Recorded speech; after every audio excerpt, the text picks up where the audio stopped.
Seeing some storms developing. 2 advisories, actually 3 now, that we kind of want to tell you about.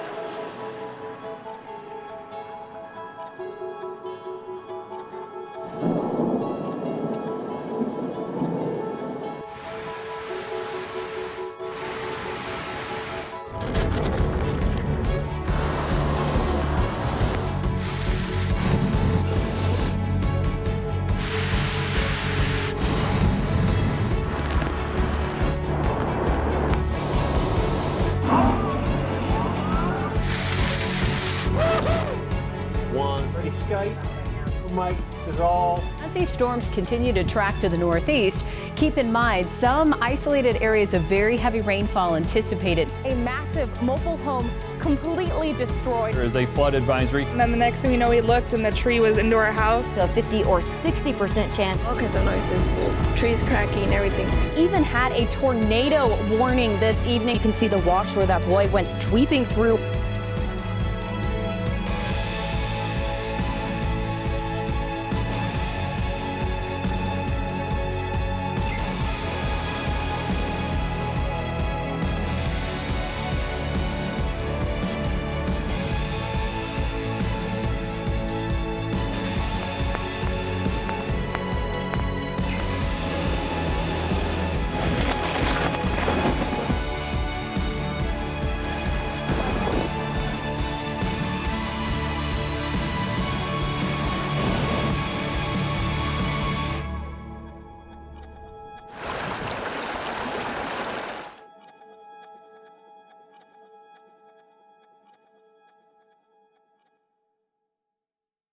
Hello and welcome to Monsoon 2015. I'm KGUN-9 Chief Meteorologist Erin Christensen. And I'm meteorologist April Madison. Over the next half hour, we'll update you on everything you need to know about this year's monsoon. And I'm Kyler Diggs. We'll break down the severe weather threats expected for the rest of the season and take a look at what southern Arizona agencies are doing to respond. This year's monsoon has been pretty sporadic. Some parts of town completely drenched, others are bone dry, but not the case in Nogales. They've seen torrential downpours this season. This video, shot by a 9 on Your Side weather spotter at the border, washes running at full speed down there. He comes floating by here, say, help, help, help me. A 14-year-old boy was swept away near Blackledge and Walnut. Tucson Fire says the boy was trying to retrieve a pair of glasses. They say he eventually was able to get himself out of the water using one of the ladders leading down into the wash. Before that, we had a good hailstorm captured by dozens of 9 on Your Side viewers. Take a look at this hailstorm taken at a West Side home. This was the scene at many locations around Tucson, including high on Mount Lemmon. The season began with storms mostly in southern Arizona. That's the part of the state that gets slammed pretty hard every year. This is Douglas, and video provided by a 9 on Your Side viewer. And a storm in Benson left heavy damage at a church down there. As the monsoon has progressed, others have found themselves just shy of a rescue and stalled in Midtown. This driver admitted he underestimated the depth of the water in the street. I'm glad that no firefighters would have had to come and rescue me, or that would have been very embarrassing. Every year, Pima County posts the most flood-prone roads, and the list is extensive, just about 30, and that's just in the county. You can keep track of road closures at KGUN9.com. Lightning-caused deaths are extremely rare, but Arizona has seen at least 3 so far this monsoon. The first happened at the Mogollon Rim in Flagstaff. A 24-year-old hiking with a group took an indirect hit that killed her. The next 2 happened on the same day, Tuesday, June 30th. A storm swept through Nogales, Mexico, and struck a 9-year-old girl. She died days later at Banner Hospital here in Tucson. And a Benson man also struck and killed by lightning. Workers found his burned body. We're here at the Santa Cruz River, and really not much happening into the first month of the official start to monsoon, but this can change very quickly. Concerned about the capacity of our bridges along the Santa Cruz to handle the volume of water that is expected. Last year, city leaders prepared crews to close all crossings at the Santa Cruz River. The river was running wild and jumping banks at the time, so a stark reminder to stay away when you see this happening. Beside the washes in southern Arizona, and we have plenty of those, streets become rivers too, and it takes very little rainfall to do that. Monsoon 2014 proved deadly. Flooded washes claimed 2 lives. Water is coming. It's going to be over the windshield soon.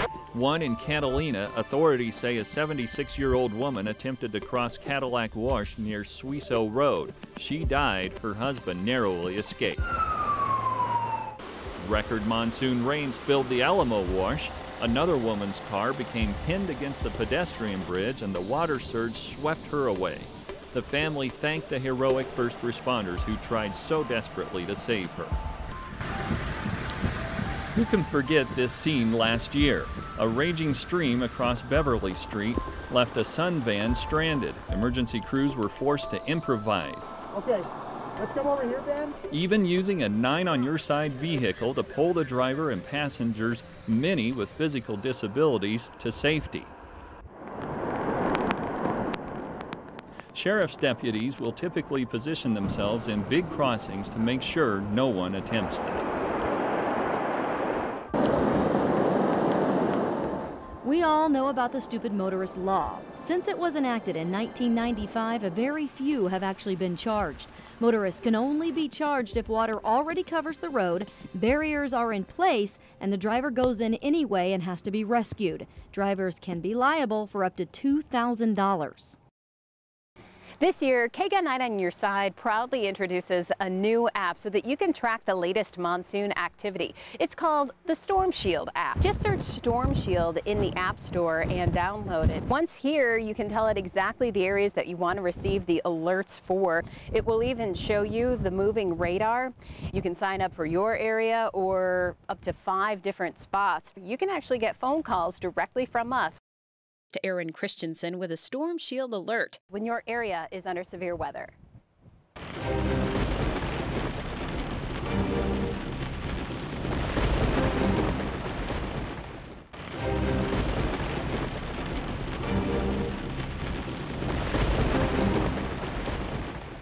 Last year proved to be a high-volume year for swiftwater rescues.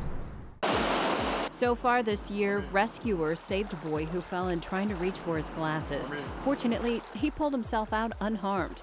Monsoon 2013, rescuers had to pull 6 people out of a running wash. Look out! Get out! Get out! Get out! And this incredible video out of southern Nevada shows an amazing swiftwater rescue a year ago.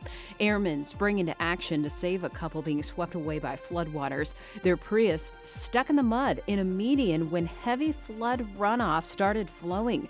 The couple is pulled out moments before the car was swept away.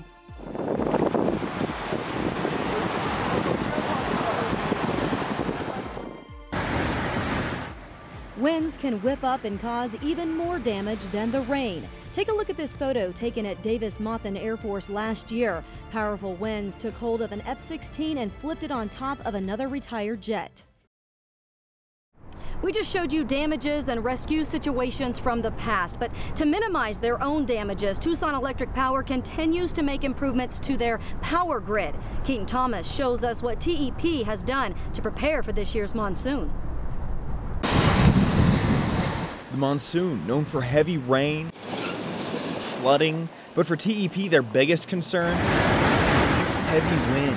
We get such strong wind gusts, they will blow down wires and they'll blow down poles. Just take a look at what can happen downed power lines because of wind gusts. TEP crews responding to bring them back up, a common sight during the summer.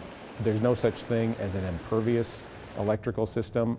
It's us versus Mother Nature in a sense. But TEP says they're making improvements to their system year-round to reduce the possibility of damage during monsoon. And one improvement you can actually see for yourself, they have to replace those snapped wooden poles with new metal ones. Although they are susceptible to damage, they tend to bend instead of break. But if you do see downed power lines on the ground, make sure you do stay away because they could be charged. Keaton Thomas, KGUN 9 on your side.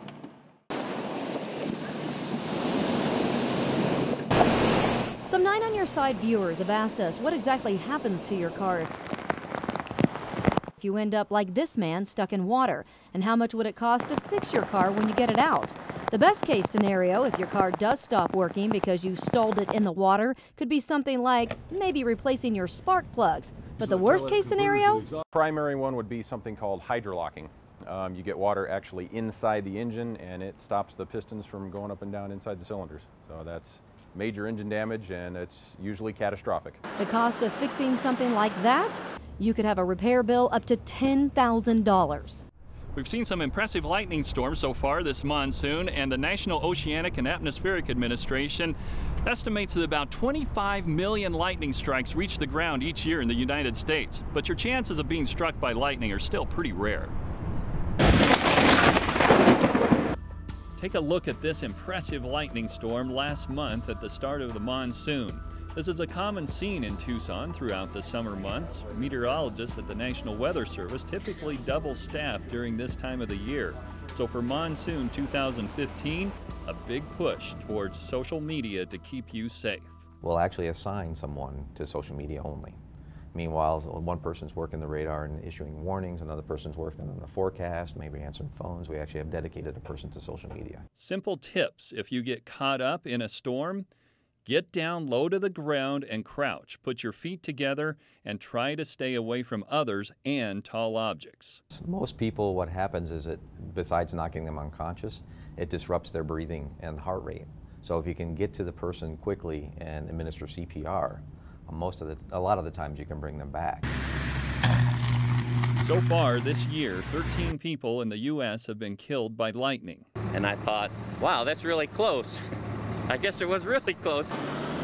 And a rarity in Rancho Sarita when lightning struck the back bedroom of this house.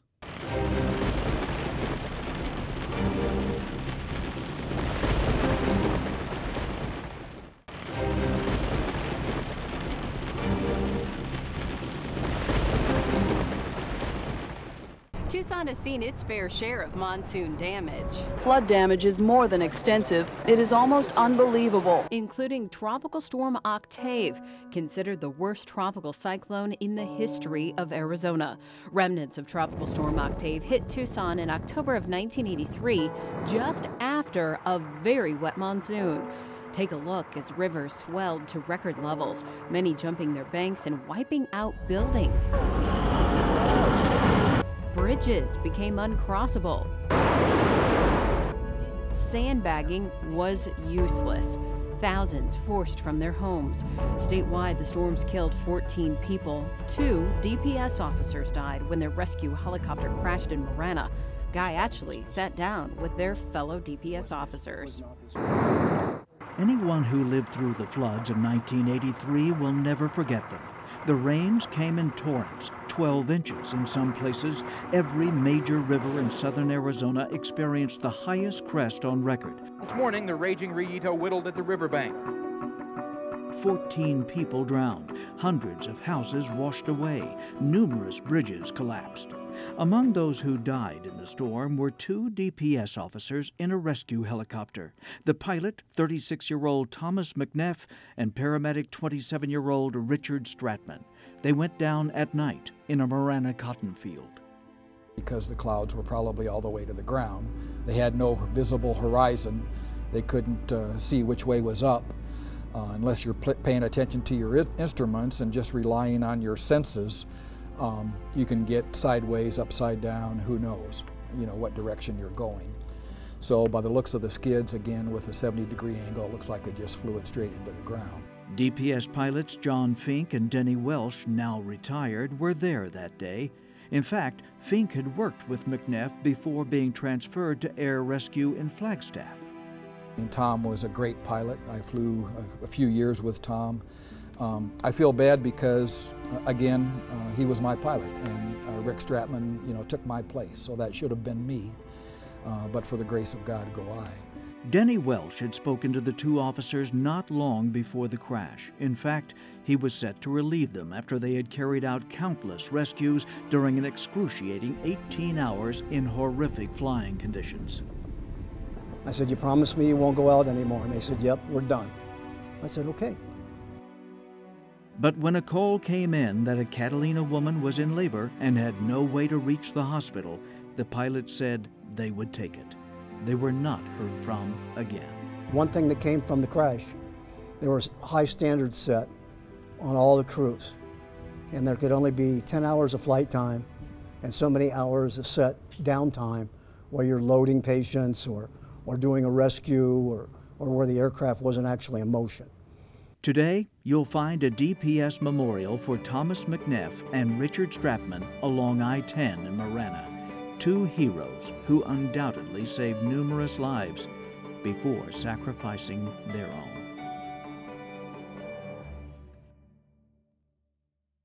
From 1977 to 1993, the Tucson area has experienced 6 presidential declared flood disasters. The first in July of 1990, the middle of Monsoon. The second in January 1993.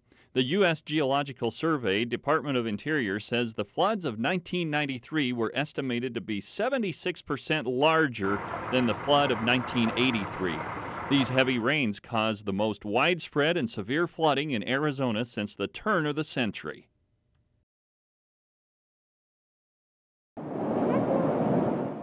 July 2014, Nogales washes filled and overran many neighborhoods. At one point, there were reports of 3 bodies floating in the wash. No bodies were ever found. A month later, emergency crews did pull out a woman's body after a severe storm swept through the area. Washes jumping banks. Take a look at the damage left behind. 30 years of possessions destroyed by the mud for one family. Also in July of 2014, the rains in Mexico brought down part of the border fence in Nogales. Torrential downpours and storm debris took out a 60-foot section near the Mariposa port of entry. Border agents were stationed in the area until it was fixed. That fix came 6 months later. 9 on Your Side was there as crews put up new fence posts.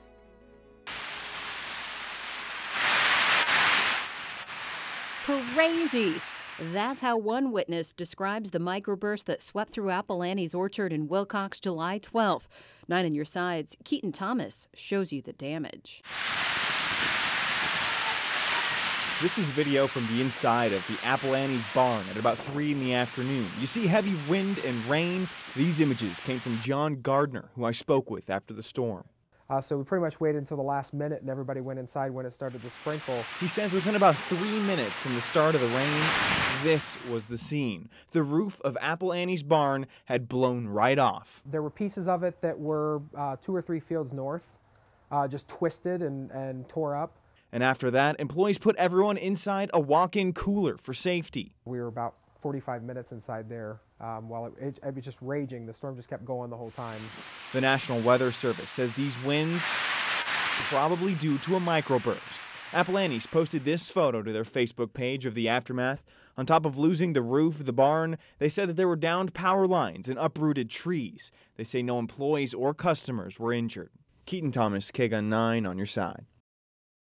A microburst early in the season launched this above-ground swimming pool several houses down. Take a look at this scene on Tucson's west side. The pool, 18 feet wide and 4 feet deep, a mangled plastic and metal mess, first landed in a tree and then dropped to the ground.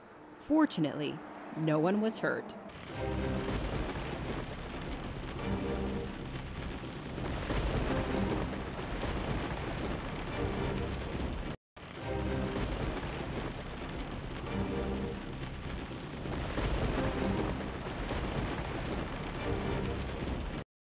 So you guys decided to come forward and talk about this. It's sort of an emergency kit. Is this something that people need really year-round? They should put together an emergency preparedness kit year-round, especially here in Arizona, because we never know what's going to happen. Home fires tend to be the most common disaster that happen. What all is here, and what is each item for, and how does it help you in the case of an emergency? Okay, let's start over here on this side then. What we have here is we have a first aid kit, just a basic first aid kit that has some tape in there, some band-aids, some alcohol swabs, just items that you would need just to take care of minor cuts and minor first aid. So that would be something that every family should have. You, of course, bring your cell phone. Most people now have cell phones. Don't forget the charger to the cell phone. This is probably one of the key items that we have here, which is a hand crank radio, and it has the ability to get the weather information. Just a little small first aid kit, a glow stick here. There's an emergency poncho, and there's like a little emergency blanket in here as well too. It's important to have, you know, food items as well as water. You need to have at least 1 gallon of water per person per day. Get a flash drive and scan your important documents, your insurance papers, your medication list. One of the things that's necessary is proof that you actually live in the house that was affected. So something like a utility bill that has your address and your name on it. So you could scan all the documents and just have that. Basically, any important document that you need to have in case of it being destroyed. Yes. Many longtime Arizonans have noticed a change in storm activity. Storms used to roll in around the same hour every day. Now, somewhat of a change. The reason? Drought. You need the heat in June during monsoon to bring the moisture up from the south. Also, you need moisture in place evaporating from the ground.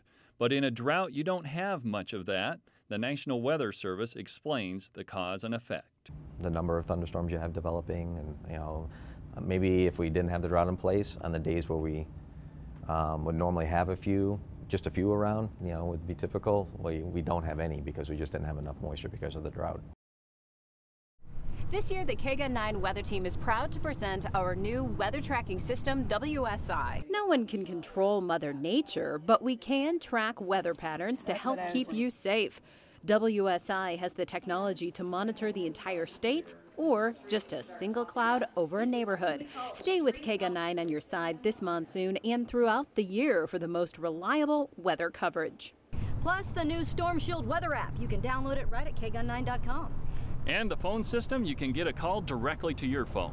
All of the information presented can be found on our website, KGUN9.com. I'm Erin Christensen. And I'm April Madison. And I'm Kyler Diggs.